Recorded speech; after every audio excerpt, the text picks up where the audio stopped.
bueno, yo no tengo problemas de usar marihuana, cocaína, nada de eso, pero pues la verdad es que no puedo estar sin una relación íntima. Bueno, la verdad es que yo no uso nada de eso, pero ¿sabes qué? Entro al internet y no me puedo salir. Esas son adicciones de proceso. Bienvenido, Pedro. ¿Qué tal, Sandy? Muchas gracias, muy buenos días tengan todos ustedes. Gracias por estarnos apoyando, por estar aquí en el programa. Para mí este tema es de suma importancia, ya que cada vez más estamos llegando a las mentes y corazones de nuestros radioescuchas para poder concientizar sobre lo que es la verdadera enfermedad de la adicción. Nuestros estigmas sociales, culturales, académicos, laborales, nos hacen creer que el problema es el consumo. Y bien lo decía Sandy, hay pacientes que me dicen, yo no tengo ningún problema con mi manera de consumir. No, el problema está con lo que te hace consumir. Así es. Con lo que te genera el deseo de consumir. Y no nada más el deseo físico, sino también el deseo emocional. Que es el más peligroso al final de cuentas, peligroso, ¿no? Que son las adicciones de proceso, Sandy.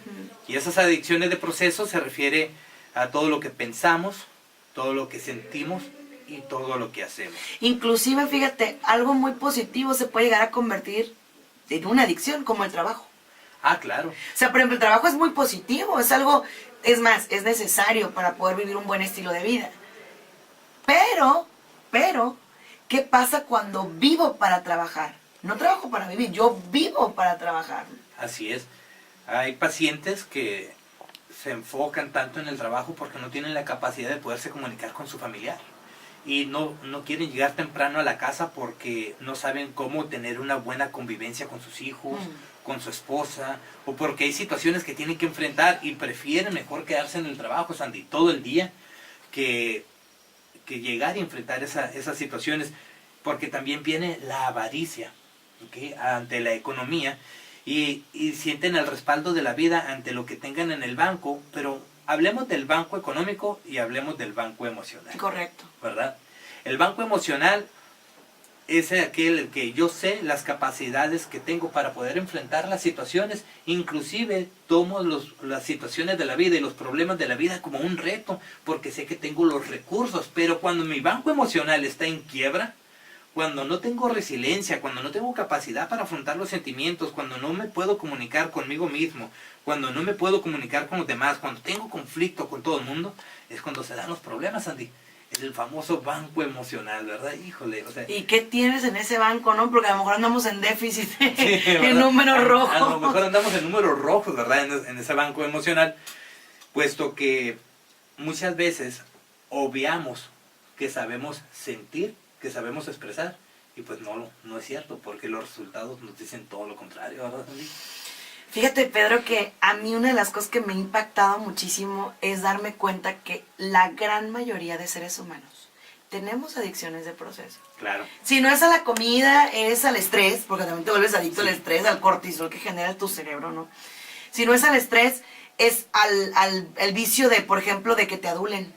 Claro. De que te digan, protagonismo. El protagonismo, eres el narcisismo, ¿no? Sí. Entonces, todo ese tipo de drogadicciones de proceso, porque yo le llamo que eso es un comportamiento hacia la droga emocional. Claro. Entonces, ese tipo de drogadicciones de proceso, de adicciones de proceso, son más difíciles de romper incluso que las de sustancia. Ah, claro, sí. Pues de antemano, esa es la disyuntiva y duda que está presente todo el tiempo, que recibimos un paciente y al mes ya está desintoxicado, ya sale negativo en el doping, pero ¿qué crees, Andy? Las conductas. Su antidoping de conductas sigue dando positivo a los resultados toxicológicos de su vida, ¿verdad? O sea, que le afectan en su vida, porque ya no ahí está la sustancia, pero lo que sí está es el hábito enfermo, Sandy. Ese hábito que no deja que haya una paz en su interior. ¿Por qué? Porque hay situaciones que no ha enfrentado, hay situaciones que nada más las ha puesto a un lado. Y ahorita que hablabas de las adicciones de proceso en particular, las que dan placer, se me viene a la mente una que nos enfrentamos todo el tiempo, el hedonismo. Gente que vive nada más para el placer y que ante la búsqueda de ese placer inconstante genera egoísmo y genera inclusive tiranía, y no le importa aprovecharse de los demás porque nada más está buscando su propia satisfacción. Por ejemplo, el machismo. Nosotros los hombres, con el machismo que tenemos, que es muy integrado en nuestra cultura, podemos utilizar a la esposa y a la familia, a los hijos, para darnos una seguridad, y siempre vamos a buscar tenerlos en un sistema, en un nivel inferior a nosotros, para que siempre dependan de nosotros, y no permitimos que la familia crezca, porque el machismo es una droga, Sandy. Hace sentir grande al ser humano, haciendo sentir inferior a los demás, y eso, Sandy, ¿qué es lo que genera? Genera hijos frustrados, hijos cansados, con expectativas, con limitaciones, sin esperanza de vida. Bueno, pues lastiman enormemente. Otro de los puntos es que cuando tenemos una persona de ese tipo, o sea, hedonista en nuestra vida, ¿no? Machista o como le quieras llamar, nosotros mismos alimentamos esos monstruos emocionales. Y Sí. tenemos que tener mucho cuidado. Porque de pronto dice, ay, no, es que mi marido es bien machista y es bien controlador y todo, pero ¿tú qué haces para que él sea diferente, no? ¿Y cómo le ayudas a ser diferente? Porque si, por ejemplo, es controlador, pero tú estás de, oye, voy a ir, ahorita vengo. ¿Me das permiso? Me das permiso. O sea, yo no estoy diciendo, hey, no te avises. No, está bien, dile, hey, oye, voy a ir, al rato te echo una llamada, ¿vale? El secuestro mental, Sandy. Dios santo. El secuestro mental, cuando el machista secuestra la capacidad de pensar de la esposa, porque si la esposa está pensando algo que no va con lo que piensa el esposo, así le va, así le va mal, y tiene que pensar, tiene que sentir y tiene que actuar de acuerdo a lo que esa persona con tanto daño emocional considera que es lo correcto, y luego se genera esta dependencia donde tanto mujeres como hombres creemos que es la manera correcta de pensar y de sentir, y generamos la codependencia, ¿verdad, Sandy? Porque pensamos y sentimos de acuerdo a Que ello. ese es otro, uy, Dios mío, ese es otro temazo, ¿no? Sí. La codependencia que se da, porque como somos adictos de comportamiento, Así es. generamos codependencias en relaciones humanas. Claro. Yo sí quisiera, fíjate bien, estamos en un inicio de año.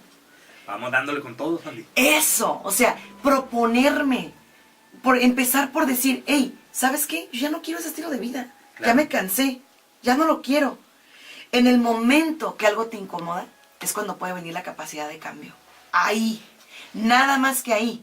De otra manera, no va a venir una capacidad de cambio. Y tú, ya te cansaste. Vamos a corte y regresamos, no le cambies en tu programa Oasis de Amor. Ya volvemos.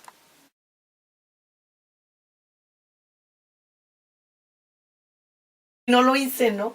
Sí, tenemos una memoria de corto plazo. Ahí Para lo que nos conviene. Para lo que nos conviene nada más, ¿verdad, Sandy? No sea que nos deban, porque sí nos acordamos. Ay, sí, nos acordamos. Sí, pero cuando nos debemos a nosotros, nos olvidamos. Les cobramos a los demás, pero no nos cobramos a nosotros.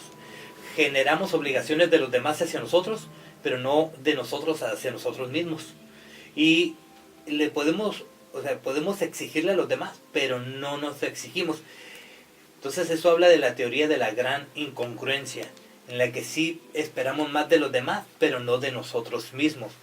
Porque cuando nos hacemos una promesa y no nos la cumplimos, y convertimos del incumplimiento de promesas hacia nosotros mismos un estilo de vida, entonces estamos hablando de el hombre busca en sentido, ¿verdad? O sea, no hay un sentido de vida. ¿Qué tal, va? ¿Qué tal, No, amiga? ¿Qué tal? amigo, te voy a compartir. Ahí va.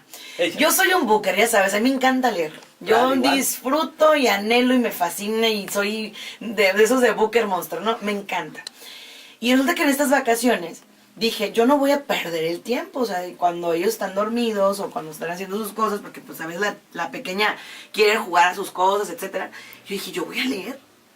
Me aventé 2 libros. Uno es las 7 claves del éxito del lugar más feliz de la tierra, que no puedo mencionar el nombre, pero ya saben para dónde voy. Okay. Que está muy padre, es un libro muy padre para nosotros como personas que tenemos nuestro propio negocio. Uh-huh. Y luego de ahí me fui a algo más profundo, algo más de la carrera. Y me fui a leer al doctor Víctor Frank, que tiene un libro maravilloso que lo recomiendo así, pero, híjole, wow, que se llama El hombre en busca de sentido. Este hombre estuvo en los campos de concentración en la Primera Guerra Mundial. Así es. Y vivió lo invivible, o sea, él es era, porque ya murió, ¿verdad? Sí, ya falleció. Sí. Era un sobreviviente de lo que fue en los campos de concentración. Pero no te cuenta las historias de los campos de concentración en sí, sino te cuenta qué hizo para sobrevivir. ¿Cómo le hizo? Porque estás de acuerdo que muchos quedaban en el camino Y te lo cuenta así, te dices que yo veía los cadáveres aquí y acá, y te dice cómo pasaban unos, iban otros, venían otros, y él seguía. ¿Sí? Pero ¿sabes por qué? Porque tenía un sentido de vida, hermano, tenía esa capacidad de ver la vida de otra forma, ¿no? Y es que ante cada situación la sabía transformar a un reto. Eso. ¿Verdad?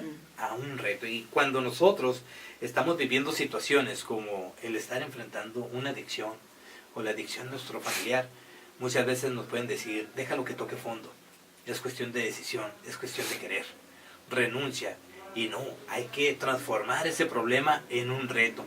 Y este señor, el Viktor Frankl, fue el creador de la logoterapia. Que es una maravilla la logoterapia. La logoterapia se refiere a poder crear un sentido de vida. Ahora, él hizo de su autobiografía, él todos los días, él hacía apuntes mentales, hacía apuntes en lo que podía y tenía un registro de todo. Y eran pedacitos de papel diminutos. ¿Te acuerdas Sí. que hay una parte del libro que dice, eran pedacitos de papel diminutos? Así es.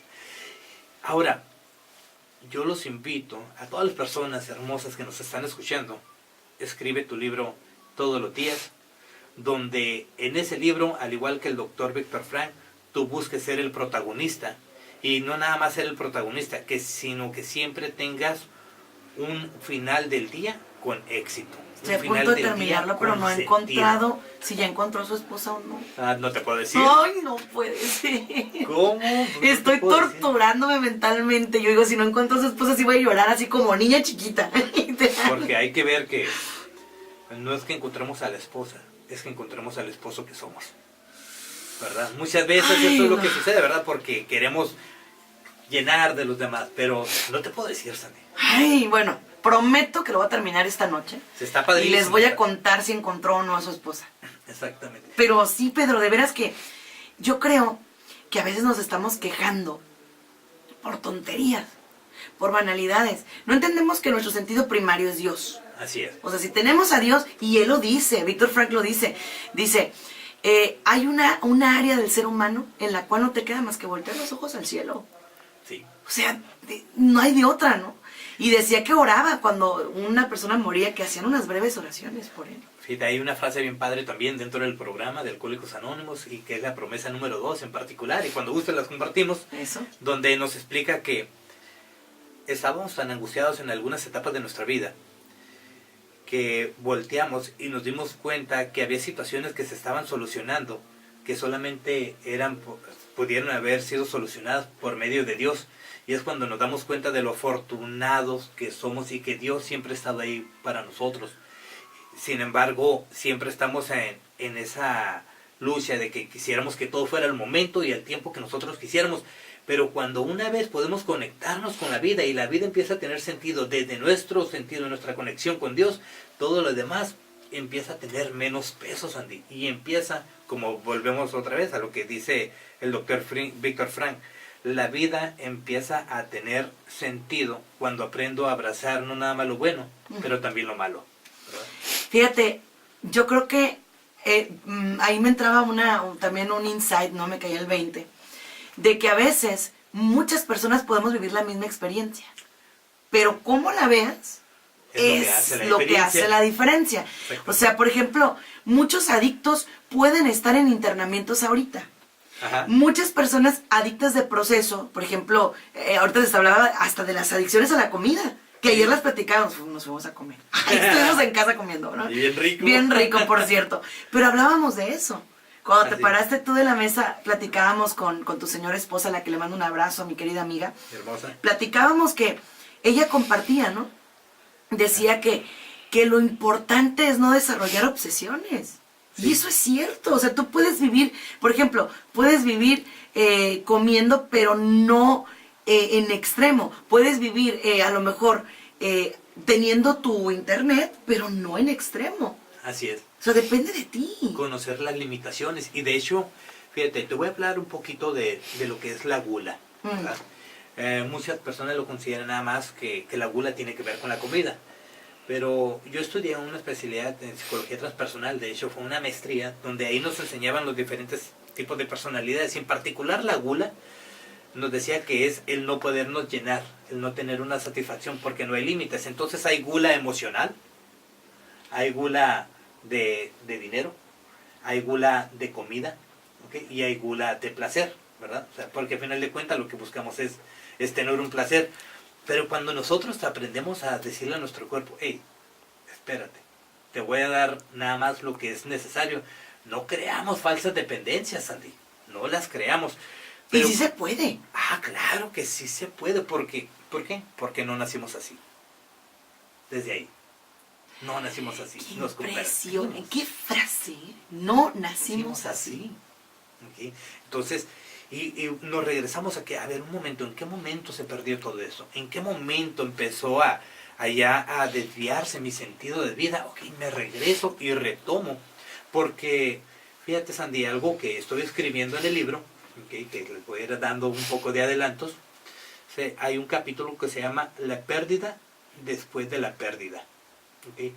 Cuando se me olvida qué fue lo que me generó, o se me olvida mi pérdida inicial, y cuando menos pienso me meto en un problema y en otro, y en otro, y en otro. Este es un ejemplo. Nos podemos levantar en la mañana y prender el carro, y cuando vamos a salir está ponchada la llanta del carro. Bueno, ahí ya tenemos un problema. ¿Okay?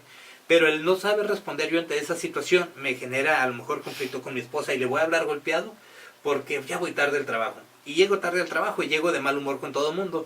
Entonces mis emociones están en desbalance porque ya generé un problema. Y muchas veces para justificar mi agresividad o mi falta de control, justifico que mi agresividad tuvo que ver con lo que están haciendo los demás. Ya salí mal con la esposa, ya salí mal con los compañeros de trabajo.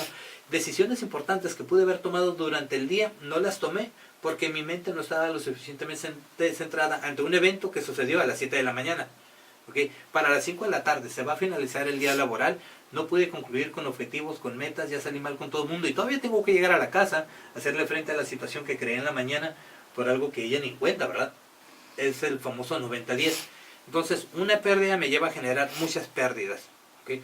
Un ejemplo, el no enfrentar los sentimientos o resoluciones de conflictos o resentimientos con la familia me lleva a generar un mecanismo de defensa. Si porque me hicieron algo de chico, me vendo la idea que todo el mundo me lo quiere hacer. Entonces es cuando dicen, si matan un perro, ya es mata perro. Y si una persona te lastima, entonces cierras la puerta a todas esas personas y todo el mundo te va a lastimar. Y luego terminamos con frases muy trilladas que decimos, es que yo soy así.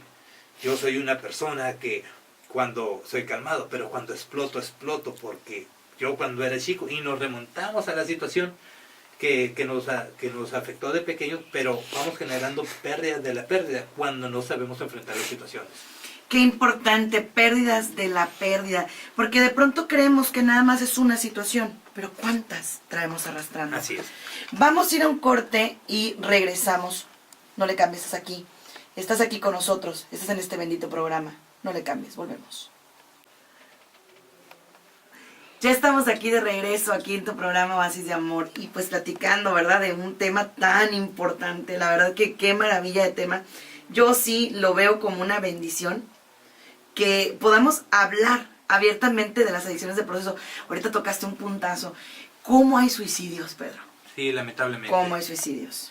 Sí, ahorita al inicio de año se está dando mucho la situación de que a lo mejor no se pudieron lograr los objetivos que se esperaban y se enfrentan también con las deudas económicas, con la ruptura de relaciones y están optando desde los adolescentes, Sandy, a terminar con su vida ya como una respuesta final al no poder enfrentar, y volvemos a lo mismo, no poder tener la capacidad para enfrentar las emociones, porque para algunas personas, Sandy, esto es muy fuerte lo que voy a decir, pero para algunas personas que son adictas al sufrimiento, el suicidio es la dosis máxima de su adicción. Sí.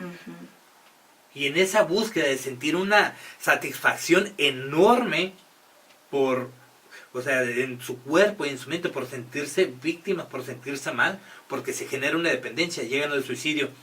Pero algo que vemos todos los días, Sandy, es el suicidio tácito. Todos aquellos que tienen la vida y la están desperdiciando. Como estas hermosas criaturas de carita de ángel que están luchando por su vida. Y luego salimos a la calle, Sandy, y vemos el consumismo, los excesos, las adicciones, el alcoholismo, el machismo, la violencia, los golpes, el abuso, todos esos problemas políticos. Y una estadística muy, muy difícil es de creer, es de que hay más muertes provocadas que naturales, Sandy.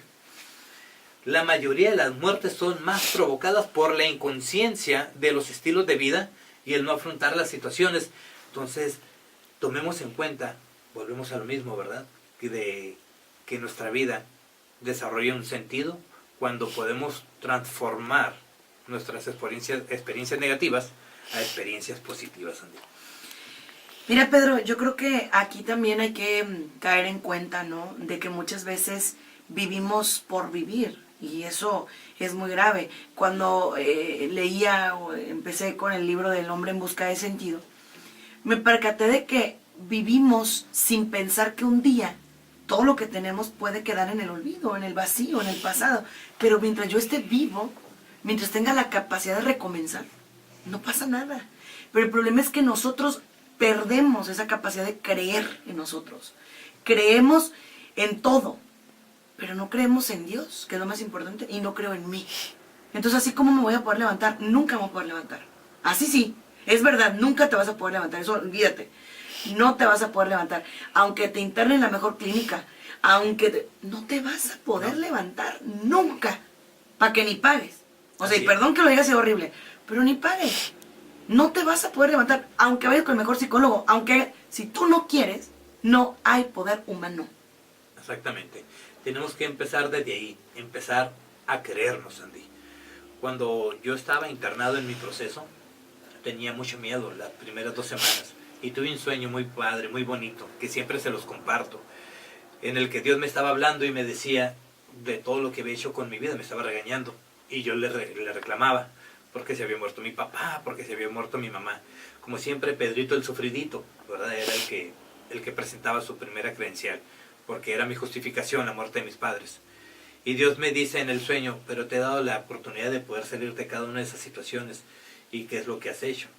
Me pregunta Dios en el sueño, a ver, Pedro, ¿qué es lo que quieres? ¿Quieres tu recuperación? Y yo le dije, sí, sí la quiero. Me dice Dios en el sueño, está bien, te lo voy a dar. Pero acuérdate que un día te voy a preguntar qué hiciste con lo que te di. Y eso es algo que tengo bien presente porque todos los días sé que tengo que dar lo mejor de mí en todo lo que haga. Porque un día Dios me va a hablar y me va a preguntar qué hice con lo que me dio. Me tocó ir al panteón. Y en una de esas veces que iba al panteón a visitar la tumba de mis padres, empecé a observar un patrón en todas las tumbas. Abandono, olvido, algunas tumbas muy bien arregladas, con florecitas, y otras, Andy, que ya no tenían ni siquiera la cruz. ¿Okay? Y quedaron totalmente en el olvido. Y me puse a pensar que cada uno de ellos vivió su historia al máximo en algún momento de su vida. Y todo eso se trascendió, se fue. Y ahorita somos otras generaciones y debajo de nosotros vienen otras. Entonces eso me impulsó a darle un mayor sentido a mi vida, ¿okay? Para poderme querer, dejando el protagonismo que me lastima para poder desarrollar un protagonismo que me beneficie. ¿Okay?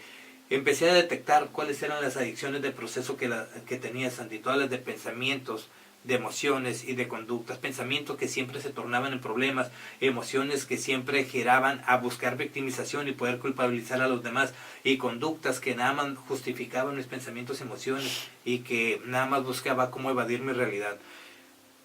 Aprendí a quererme y a querer tomar la decisión cuando me pude poner a prueba por primera vez y decir qué puede cambiar en mi vida si empiezo a hacer algo diferente. A través del programa he aprendido que todas las situaciones son retos, pero muchas veces tiene que ver quien tome la decisión por nosotros, Andy, porque no estamos listos nosotros para poderla tomar.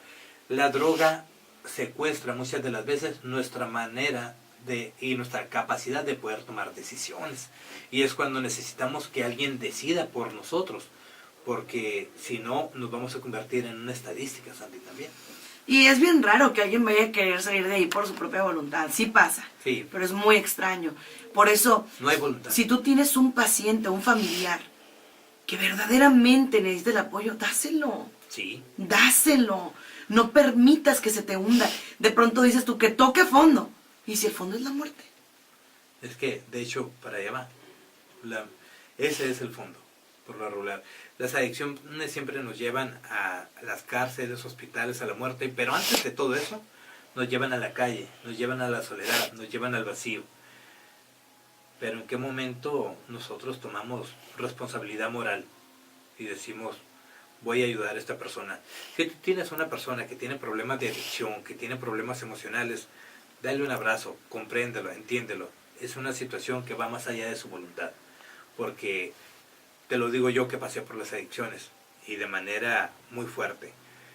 Estamos sumergidos dentro de lo que es el consumo y una gran parte de nosotros quiere cambiar y quiere cambiar, pero tal pareciera que si estuviéramos secuestrados y no podemos tomar la decisión. Yo muchas veces sentía una nostalgia tremenda porque quería salir de donde estaba y no podía porque la dependencia de la sustancia no nada más secuestra mi cuerpo, pero también secuestra mi mente. Hubo quien me ayudó, quien me echó la mano y que tuvo que decidir por mí, y estoy infinitamente agradecido porque gracias a él pues estoy aquí, ¿verdad? 8 años después, Andy, el 12 de enero cumplo 8 años limpio. ¡Wow! Primeramente ¡Ya Dios, mero! ¿verdad? 8 años que volví a nacer, y es que hace rato dijiste algo muy importante, Sandy, de que vivimos sin vivir. Hay una aldea en Suiza donde cuando una persona muere no le escriben en la tumba cuándo nació y cuándo murió, sino le escriben los años de vida que le dio vida a su vida. Yo voy a cumplir 40 años de edad, pero que renací dándole un sentido a mi vida, voy a cumplir 8. Soy un niño de 8 años, en ese sentido, que estoy explorando la vida. ¿Y qué crees, Andy? A mis 8 años falleció mi mamá, ¿ok? Y ahorita que voy a cumplir 8 años en el programa, tengo un reto que digo que en mi año número 8 limpio le voy a dar vida nuevamente a mi madre a través de mis conductas, porque todo lo que haga la representa a ella. Claro. Entonces tengo la oportunidad inclusive de poder sanar y reparar situaciones que me tocó vivir, porque soy un bebé, soy un niñito en el programa, ¿verdad? No, y créeme que hay mucha gente que todavía no nace, o sea, estamos ahí Wow, en el eso está cascarón. padre, Sí, ¿eh? claro, o sea, Hay gente que todavía no ha nacido, entonces es un tiempo de nacer. Yo creo que, fíjate, a mí me tocó ahora que iba a empezar el año, le decía a Elliot, a mi esposo, le decía, ¿sabes qué? Vamos a confesarnos, a vaciar esa maleta que traemos ahí cargando. Hay un padre maravilloso que le mando un abrazo, un franciscano aquí en Tijuana, que está muy mayor, tiene como 90 años, pero te confiesas divino con él. Hermoso. Y entonces fuimos a vaciar la maleta y le compartía yo, le digo, padre, le digo, yo no quiero tener esta maleta llena porque si no, no cabe lo bueno. Claro. Es cierto, o sea, si no vacías tu maleta, toda tu basura interior, porque yo ya estaba al último del año, te lo juro que ya estaba así cargadísima. Volteaba a ver a mi marido y decía, ay, ¿por qué no te vas? Ay, no es cierto, no es cierto. Pero bueno, casa vacía. Sí, o sea, para poder meter un nuevo amor, Tengo que sacar todo. Oye, Pedro, pues ya nos vamos. Sí. Nada más les invitamos a nuestros radioescuchas a que te contacten como Pedro Uriarte, consultor en adicciones. Así es, Pedro Uriarte, consultor en adicciones, y al teléfono celular 664-135-8703. Repito, 664-135-8703, y el de la oficina 682-4543.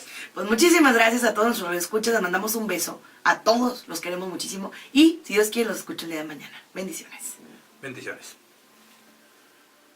Se le empezó a meter bien bajita.